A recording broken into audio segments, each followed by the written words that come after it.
Kabupaten Purworejo, Jawa Tengah termasuk sebuah kabupaten yang memiliki jumlah desa dan kelurahan cukup banyak di Indonesia. Jumlahnya mencapai 494 desa dan kelurahan. Jumlah sebanyak itu merupakan potensi besar dan sekaligus tantangan tersendiri dalam hal pembangunannya.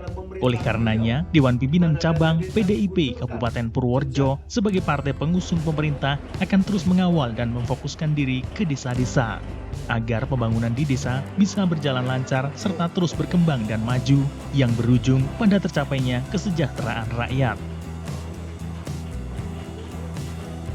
Hal tersebut dikemukakan oleh Ketua DPC PDIP Kabupaten Purworejo, Dion Agassi Setiabudi, di sela-sela acara puncak peringatan Hari Ulang Tahun PDIP yang ke-48 tingkat Kabupaten Purworejo di kantor DPC PDIP Purworejo, Minggu 10 Januari 2021 lalu.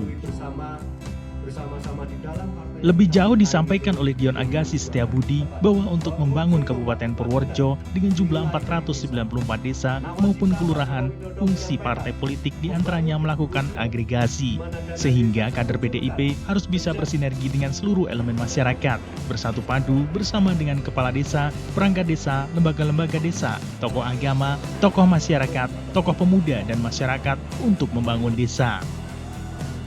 Pada kesempatan itu juga digelar perayaan Milad PDIP secara serentak tingkat nasional oleh DPP PDIP yang dipimpin langsung oleh Ketua Umum DPP PDIP Megawati Soekarno Putri melalui Zoom meeting.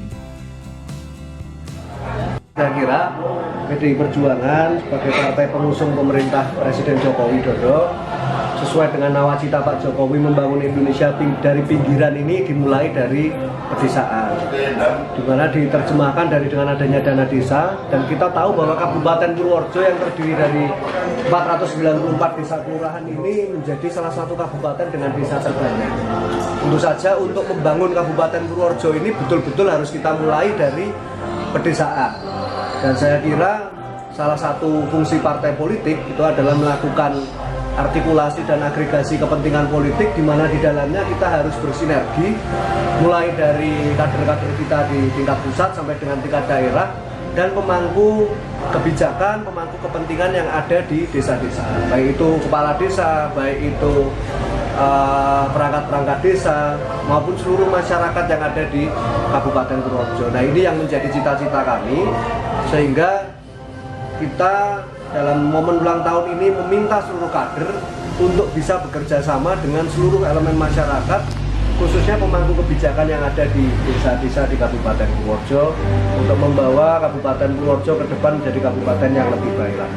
Pak Mas Yan, untuk melihat karakter ya dengan banyaknya desa di Kabupaten Purworejo ini seperti apa? Bagaimana pola-pola yang bakal kedepannya dilakukan? Jadi dengan banyaknya desa ini tentu saja ada istilah kalau saya bilang lain ladang lain ilalang, artinya setiap desa ini punya karakteristiknya masing-masing, setiap wilayah punya budayanya sendiri, sehingga tentu saja ini dibutuhkan kerja-kerja politik yang nyata. Kader-kader kita ini harus sering-sering turun ke masyarakat, ke tengah-tengah masyarakat, supaya tahu permasalahan yang ada di desa-desa, karena saya kira permasalahan di desa satu dengan lainnya akan sangat berbeda tergantung dari letak geografis, tergantung dari demografis yang ada di desanya, sampai dengan mata pencaharian penduduknya. Ini akan sangat menentukan apa yang dibutuhkan oleh setiap desa ini berbeda. Sehingga pesan saya kepada seluruh kader harus sering terjun di tengah masyarakat di wilayahnya masing-masing. Ada yang namanya evaluasi. Dalam evaluasi ini tentu saja kita melihat mana saja kader-kader kita ini yang sudah tidak aktif atau yang sudah kurang aktif. Ini perlu ada evaluasi untuk ke depan memperbaiki partai dalam struktural ini, supaya kader-kader yang ada di dalam tubuh keluarga besar PDI Perjuangan Kabupaten Purworejo ini betul-betul kader yang paham tentang permasalahan yang di masyarakat. Sehingga dalam tahun ini, mungkin di bulan Februari atau Maret pun kita akan melakukan restrukturisasi yang dalam kegiatan Musancap. Itu adalah pergantian struktur di tingkat kecamatan, pengurusan kecamatan. Ini kita akan lakukan perombakan sesuai dengan evaluasi dari kader-kader ini sendiri, apakah masih aktif untuk terjun, mana kader yang terus berjuang di tengah masyarakat, mana yang tidak. Ini akan kita lakukan evaluasi. Saya kira itu. Dari Purworejo, Maesti Adi Sanjaya, Bagelen Channel melaporkan.